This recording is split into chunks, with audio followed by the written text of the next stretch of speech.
नमस्कार बच्चों, इस वीडियो में हम बात करेंगे हिंदी के लघु उत्तरीय प्रश्नों के बारे में। जो आपके 6 क्वेश्चन आएंगे 3-3 नंबर वाले, उनके बारे में बात करेंगे। इसमें हम टोटल 22 क्वेश्चन आपके साथ शेयर करने वाले हैं। और जो आपकी झारखंड मैट्रिक बोर्ड परीक्षा 2025 होने वाली है, उम्मीद करता हूं कि इसमें इसी में से आपके ज़्यादा से ज़्यादा अर्थात लगभग क्वेश्चन जो है मैच करने के चांसेस हैं, क्योंकि ये टॉप मोस्ट सेलेक्टेड क्वेश्चन है और अकॉर्डिंग टू योर सिलेबस, जो रिफाइंड सिलेबस है उसके अकॉर्डिंग। पिछले वाला जो वीडियो हमने डाला था हिंदी का, जिसमें हमने अति लघु उत्तरीय क्वेश्चंस के बारे में बताया था, उसमें भी आप उस वीडियो को देख लीजिए अगर नहीं देखे हैं तो, क्योंकि उसमें भी बहुत सिलेक्टेड क्वेश्चन है। हाँ, एक चीज ध्यान रखना, उस वीडियो को जब आप वॉच करेंगे तो उसमें मैंने थोड़ा सा सिलेबस को ध्यान नहीं दिया था, पुराने सिलेबस पे वीडियो बना दिया था, तो उसको वो क्वेश्चंस को आप डिलीट कर देना है जो सिलेबस में नहीं है। बाकी सब आप तैयार कर सकते हैं, वो सारे के सारे खास हैं। फिलहाल बात करते हैं इसमें कौन कौन से क्वेश्चन है। तो देखिए, ये देखिए पहला क्वेश्चन है कि भगत के व्यक्तित्व और उनकी वेशभूषा को का अपने शब्दों में चित्र प्रस्तुत करें। तो इसका आंसर आप यहाँ पे देख सकते हैं कि भगत का व्यक्तित्व एक साधु के अनुरूप था। वे एक गोरे चिट्टे और मझोले कद के व्यक्ति थे। उम्र उनकी 60 वर्ष से ऊपर थी। उनके बाल पक गए थे। उनका चेहरा सफेद बालों से जगमग करता रहता था। वे कपड़े बहुत कम पहनते थे। उनकी कमर में केवल लंगोटी रहती थी और सिर पर कबीर पंथियों वाली कनपटी टोपी। जाड़ा आने पर काली कमली ओढ़ लेते थे। उनके मस्तक पर राम नंदी चंदन चमकता रहता था, जो नाक के एक छोर से शुरू होकर ऊपर की ओर चला जाता था। वह गले में तुलसी की जड़ों की एक बेडौल माला बांधे रहते थे। इस वेशभूषा में उनका व्यक्तित्व एक साधु की तरह प्रतीत होता था। तो बच्चों, ये काफी अच्छा क्वेश्चन था। अब बात करते हैं अगले क्वेश्चन की तरफ। देखिए, 2 नंबर का जो क्वेश्चन है वो है आपका कि फसल जो है किसे कहते हैं। तो फसल किसे कहते हैं, फसल किसे कहते नहीं है, यह है फसल को हाथों से के स्पर्श की गरिमा और महिमा कहकर कवि क्या व्यक्त करना चाहता है। फसल को हाथों के स्पर्श की गरिमा और महिमा कहकर कवि क्या व्यक्त करना चाहता है। तो देखिए, कवि क्या व्यक्त करना चाहता है। कवि ने फसल को हाथों के स्पर्श की गरिमा और महिमा कहा है। ऐसा कहकर कवि यह भाव व्यक्त करना चाहता है कि फसल के उपजाने में मनुष्य के परिश्रम का बहुत महत्वपूर्ण योगदान होता है। मनुष्य अपने हाथों से श्रम करके खेत जोतता है, बीज बोता है और सिंचाई करता है। फसल का फलना फूलना किसान के श्रम की गरिमा और महिमा का ही परिणाम है। फसल को जो गरिमा और महिमा प्राप्त होती है, वह मनुष्य के हाथों किए गए श्रम के कारण ही संभव हो पाती है। तो इस तरह से बच्चों आपको इनके आंसर्स को लिखना है। बढ़ते हैं अगले क्वेश्चन की तरफ। बिस्मिल्लाह खां कला के अनन्य उपासक थे, तर्क सहित हमको उत्तर देना है।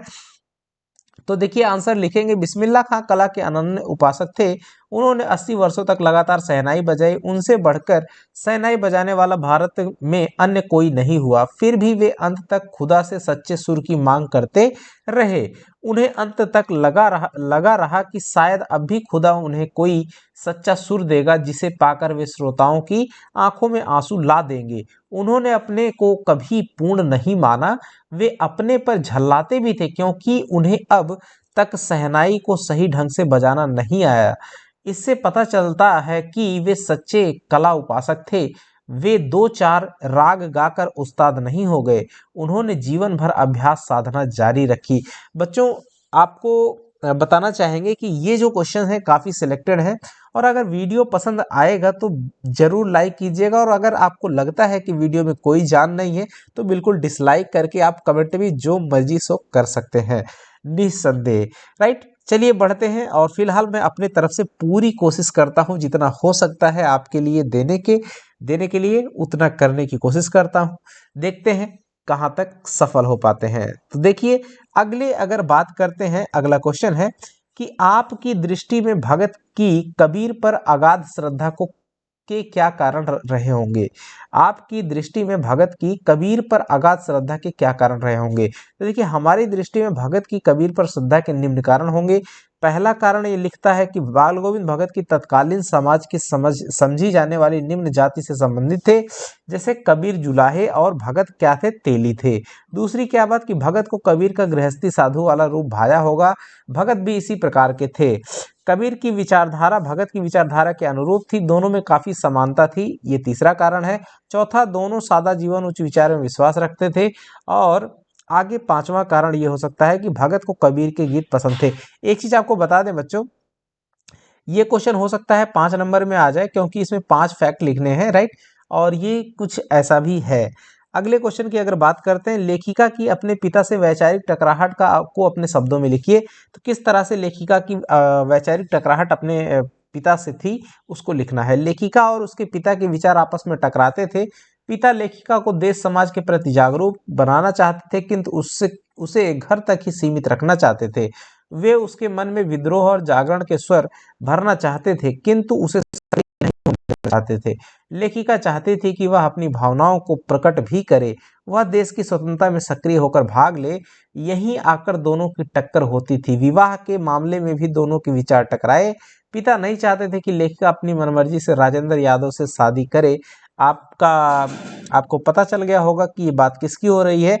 लेखिका मन्नू भंडारी की हो रही है, परंतु लेखिका ने उनकी परवाह नहीं की।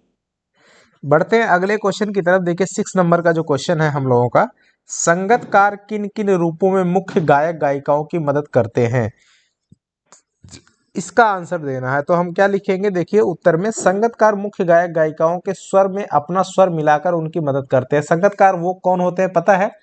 जैसे एक मेन गायक हो गया, उसके अगल बगल में उसके साथ, जैसे वो मेन गाना गाता है और बगल में जो और सब उसके साथ में साइड में गाने वाले होते हैं, उनको संगतकार कहते हैं, राइट। तो अब देखिए क्या खास बात है, संगतकार संगीत के वाद्य यंत्र बजाकर गायक गायिकाओं की मदद करते हैं और इनकी सहायता से उनके स्वर में उभार आ जाता है, राइट। अगला अगर हम बात करते हैं, देखिए तो यहाँ पे लिखेंगे, प्रायः सभी गायक गायिकाओं के साथ अपने साजिंदे होते हैं। वे गायक गायिकाओं का रंग जमाने में मदद करते हैं, राइट। ये सब संगतकार रहते हैं, मतलब कि जो म्यूजिशियन रहते हैं, जो सब संगतकार ही होते हैं।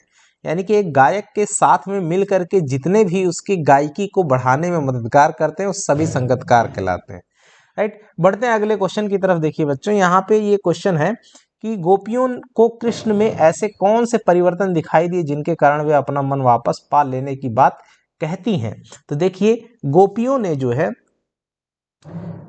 ने कृष्ण के स्वभाव में कई परिवर्तन देखे। जैसे अब कृष्ण भोले सरल ना रहकर राजनीतिक बन गए हैं। उन्होंने बहुत सारे ग्रंथ पढ़ लिए और अधिक बुद्धिमान प्रतीत होने लगे हैं।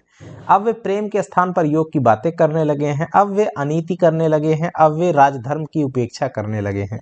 तो ये सब खास बातें हैं, इन सबको हमको जो है ध्यान देना होगा। बढ़ते हैं अगले क्वेश्चन की तरफ। देखिए कि आपके विचार से भोलानाथ अपने साथियों को देखकर सिसकना क्यों भूल जाता है। घर में माँ बच्चे के लाख छटपटाने पर भी उसे पकड़कर उसके सिर में चुल्लू भर कड़वा तेल डाल ही देती थी। वह सिर को तेल से सराबोर करके ही छोड़ती थी। फिर माथे पर काजल की बिंदी लगाती थी और फूलदार लट्टू बांधकर कुर्ता टोपी पहना देती। ये पुराने टाइम की बात है बच्चों, ऐसा होता था। इसी प्रकार के और ये स्टोरीज भी ऐसे ही ली गई हैं। इस प्रकार माँ के हट से तंग आकर बच्चा सिसकने लगता था। तब वे बाबूजी की गोद में सिसकते बाहर आते, पर बाहर आते ही उनकी प्रतीक्षा करता बालकों का झुंड मिल जाता था। तब वह अपने खेल के साथियों को देखकर सिसकना भूल जाता था और हमारे विचार से वह खेलने का अवसर पाकर ही सिसकना भूल जाता था। मीन्स कि वो खेल को देख करके, राइट। बढ़ते हैं अगले क्वेश्चन की तरफ। बाल गोविंद भगत की दिनचर्या लोगों की अचरज का कारण क्यों थी। बाल गोविंद भगत की दिनचर्या लोगों को हैरान कर देती थी। वे भगत जी की सरलता, सादगी और निस्वार्था पर हैरान रहते थे। भगत जी भूलकर भी किसी से कुछ नहीं लेते थे। वे बिना पूछे किसी की चीज छूते भी नहीं थे, यहाँ तक कि किसी दूसरे के खेत में शौच भी नहीं करते थे। लोग उनके इस खरे व्यवहार पर मुग्ध थे, यानी कि उनके फैन थे। लोग भगत जी पर तब और भी आश्चर्य करते थे जब वे भोर काल में उठकर 2 मील दूर स्थित नदी में स्नान कर आते थे। वापसी पर वे गांव के बाहर स्थित पोखर के किनारे प्रभु भक्ति के गीत तेरा करते थे। उनके इन प्रभाती गानों को सुनकर लोग सचमुच हैरान रह जाते थे। बढ़ते हैं अगले क्वेश्चन की तरफ। क्वेश्चन है हमारा, देखिए वह कौन सी घटना थी जिसके बारे में सुनने पर लेखिका को ना अपनी आंखों पर विश्वास हो पाया और ना अपने कानों पर। तो देखिए लेखिका कॉलेज में हड़ताल करवाने में सबसे आगे रहती थी। एक बार कॉलेज के प्रिंसिपल का पत्र पिताजी के नाम आया कि वे आकर मिले और बताएं कि उनकी बेटी मन्नू की गतिविधियों के कारण उसके खिलाफ अनुशासनात्मक कार्यवाही क्यों न की जाए। इस पत्र को पढ़कर वे आग बबूला हो गए। उन्हें लगा कि कॉलेज में जाकर उन्हें काफी बातें सुननी पड़ेंगी। उनके कहर का अनुमान करके लेखिका अपनी सहेली के घर में छिपकर बैठ गई। कॉलेज जाकर पिताजी को प्रिंसिपल का यह कहना सुनने को मिला कि वह अपनी लड़की को घर पर बिठा ले, क्योंकि उसके इशारे पर अन्य लड़कियां मैदान में जमा होकर नारे लगाती हैं। यह सुनकर पिताजी को अपनी बेटी पर गर्व हुआ और वे प्रिंसिपल से यह कहकर आए कि यह तो पूरे देश की पुकार है, इसे कोई कैसे रोक सकता है। वे खुश होकर घर लौटे। जब लेखिका की मां ने पिता जी के खुश होने के बारे में बताया तब लेखिका को इस पर सहज विश्वास नहीं हुआ। राइट, तो इस तरह से हम लोग इसका आंसर लिखेंगे। बढ़ते हैं अगले क्वेश्चन की तरफ। देखिए यहाँ पे क्वेश्चन है हमारा कि संगतकार जैसे व्यक्ति संगीत के अलावा और किन किन क्षेत्रों में दिखाई देते हैं। तो बच्चों कौन कौन से क्षेत्रों में? नाटक के क्षेत्र में दिखाई देते हैं, नृत्य के क्षेत्र में, शिक्षा के क्षेत्र में, राजनीति के क्षेत्र में और धर्म के क्षेत्र में। तो बस नाटक, नृत्य, शिक्षा, राजनीति और धर्म, ये सब याद रख लेना है, आंसर लिख देना है। 12 नंबर क्वेश्चन है, परशुराम के क्रोध करने पर राम और लक्ष्मण की जो प्रतिक्रियाएं हुई उनके आधार पर दोनों के स्वभाव की विशेषताएं लिखें। तो देखिए परशुराम के क्रोध करने पर राम के विनयशील एवं मृदु स्वभाव का परिचय मिलता है। वे परशुराम का क्रोध शांत करने के लिए स्वयं को उनका दास बताते हैं। वे लक्ष्मण को भी शांत रहने का संकेत करते हैं। वे धैर्यवान हैं। और अब देखिए लक्ष्मण व्यंग्यपूर्ण भाषा का प्रयोग करते हैं। देखिए दोनों की यानी राम और लक्ष्मण के व्यवहारों की तुलना करनी है। वे किसी से दबना नहीं जानते। वे परशुराम को खरी खोटी सुनाते हैं। और लक्ष्मण तर्कशील हैं, उनके तर्क अकाट्य हैं, यानी कि जिनको काटा ना जा सके। लक्ष्मण ऊपर से तो मुस्कुराते हैं रहते हैं पर उनके मन में क्रोध के भाव हैं। वे व्यंग करने में प्रवीण हैं, वे वाक्पटु भी हैं। तो इस तरह से आंसर देना है। अगले क्वेश्चन की तरफ बढ़ेंगे।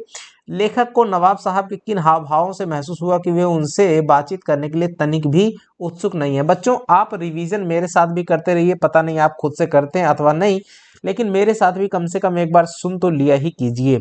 जब लेखक नवाब साहब के डिब्बे में सहसा कूदकर घुस गया तब उन्होंने देखा कि लखनऊ की नवाबी नस्ल का एक सफेद पोष सज्जन पालथी मतलब पैर को मोड़ करके बैठना।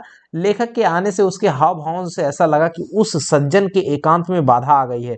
उस सज्जन की आंखों में एकांत चिंतन का भाव था।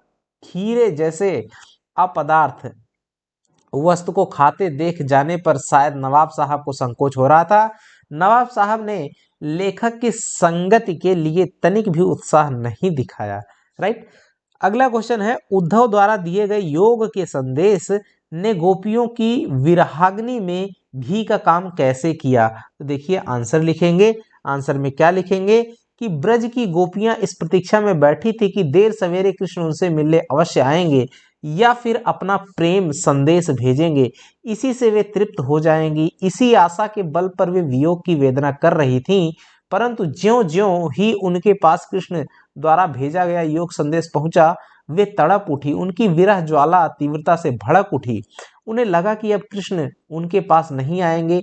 वे योग संदेश में ही भटका कर उनसे अपना पीछा छुड़ा लेंगे। इस भय से उनकी विरहाग्नि भड़क उठी। राइट, अब अगले क्वेश्चन की तरफ बढ़ते हैं। कहता है कि कवि के अनुसार फसल क्या है। तो कवि के अनुसार फसल क्या है, तो आंसर में हम लोग लिखेंगे कि कवि के अनुसार फसल पानी, मिट्टी, धूप, हवा एवं मानव श्रम का मिला जुला रूप है। इसमें सभी नदियों के पानी का जादू समाया हुआ है। कवि के अनुसार फसल नदियों के पानी का जादू, मनुष्य के हाथों के स्पर्श की महिमा, भूरी काली मिट्टी का गुणधर्म, सूरज की किरणों का रूपांतरण तथा हवा की थिरकन का सिमटा हुआ संकोच है। इस प्रकार फसल प्रकृति और मनुष्य के परस्पर सहयोग की सृजनात्मक परिणति है। राइट, तो इस तरह से बच्चों हम लोगों को क्वेश्चन का आंसर लिखना है बहुत अच्छे तरीके से। बढ़ते अगले क्वेश्चन की तरफ। देखिए, खेती बाड़ी से जुड़े गृहस्थ बाल गोविंद भगत ने अपनी किन चारित्रिक विशेषताओं के कारण साधु कहलाते थे। तो खेती बाड़ी से जुड़े जो बाल गोविंद भगत थे वो अपनी कौन सी कैरेक्टर या चारित्रिक विशेषताओं के कारण साधु कहलाते थे। देखिए बाल गोविंद भगत जो है गृहस्थ थे, वे साधु तो थे पर वैसे साधु नहीं जैसा सामान्यतः माना जाता है। वे साधुओं जैसे कपड़े न पहनते थे तथा वैसे धार्मिक अनुष्ठान भी नहीं करते थे। बाल गोविंद भगत अपनी निम्न चारित्रिक विशेषताओं के कारण साधु कहलाते थे। कौन कौन सी खासियत? पहली की बाल गोविंद कबीर को मानते थे, उन्हीं के गीत गाते थे, उन्हीं के आदेशों पर चलते थे। दूसरा, वे कभी झूठ नहीं बोलते थे और खरा व्यवहार करते थे। तीसरा, वे स्पष्टवादी थे और किसी से खामखा झगड़ा नहीं मोल लेते थे। चौथा, वे दूसरों की किसी चीज या स्थान को अपने व्यवहार में नहीं लाते थे। राइट। और पांचवा, वे अपने खेत में उत्पन्न वस्तु को पहले कबीरपंथी मठ में ले जाते थे, वहां से प्रसाद स्वरूप जो मिलता उसे घर लाकर अपनी गुजर चलाते थे। और छठा, वे सुख दुख की भावना से ऊपर थे। राइट।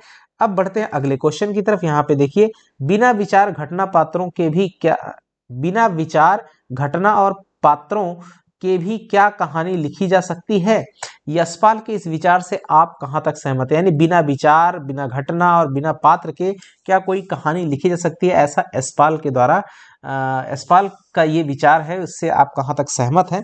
तो देखिए, आंसर में हमारे मत में बिना विचार, घटना और पात्रों के बिना कहानी नहीं लिखी जा सकती।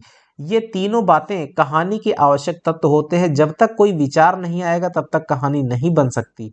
घटना कहानी की कथा वस्तु को आगे बढ़ाती है और पात्रों के माध्यम से कहानी कही जाती है।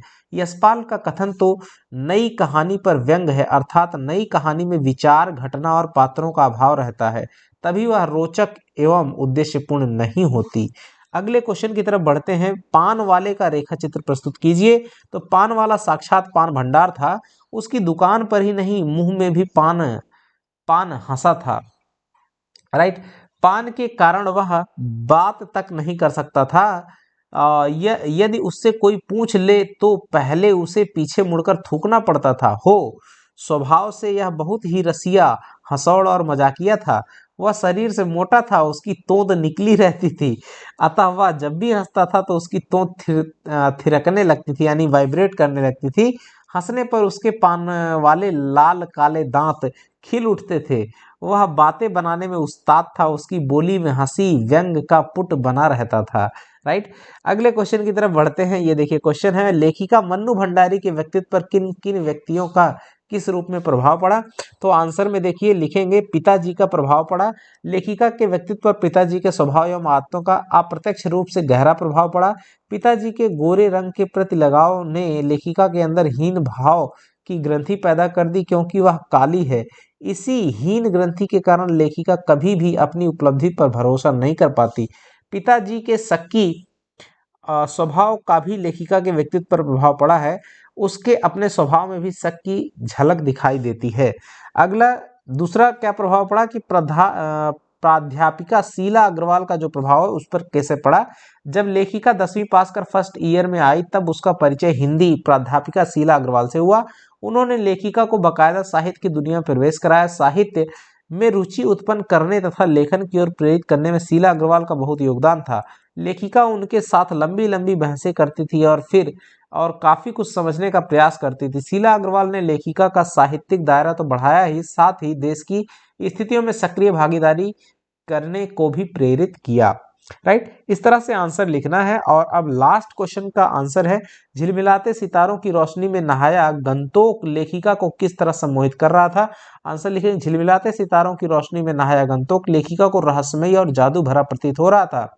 सितारों के गुच्छे रोशनियों की एक झालर सी बना रहे थे।